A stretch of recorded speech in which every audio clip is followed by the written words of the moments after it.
Yana bitta foydali ma'lumot.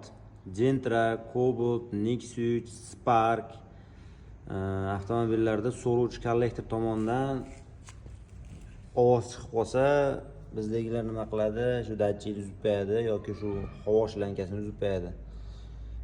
Bu avtomobilimizni olib qolganmiz. Shu datchiklari o'lgan.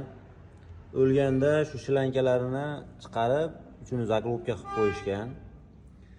Avtomobil zaklopka qilib qo'ysa, o'sha inspektor tomonidan chiqadigan, ya'ni so'rovchi kollektordan chiqadigan tirqlagan ovoz, chiqaragan ovoz yo'qoladi. Lekin avtomobil idealniy tortmaydi. Chunki bunga sabab kollektorda qarasizlar, bu ko'rishingiz mumkin. Har bitta silindrga ikkitadan havo yo'li. Bu havo yo'llari mana shunaqa holatda ishlaydi. Shunaqa holatda ishlaydi. Taxminan 3,5 ming оборотdan keyin havo yo'li 100% ga ochiladi.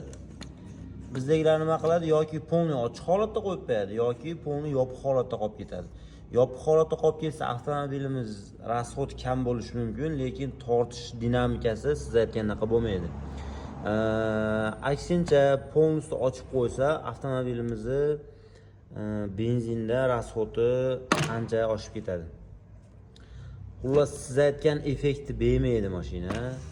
Biz buni shu datchigini, bu datchigini, keyin bu tomondagi shu datchiklarini qo'yishlik uchun buni chiqarib yechib oldik.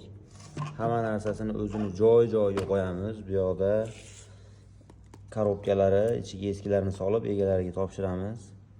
Shu datchigi havoni lirovka qilib turadigan datchiklari qo'yilishi shart.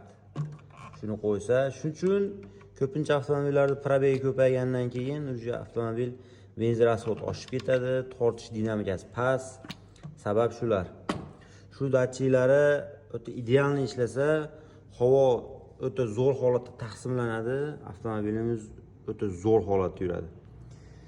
Probegi oshgan, yaxshi tortmayotgan, benzin rasxodi ko'paygan avtomobillarga shu videoda tashlab qo'yasizlar.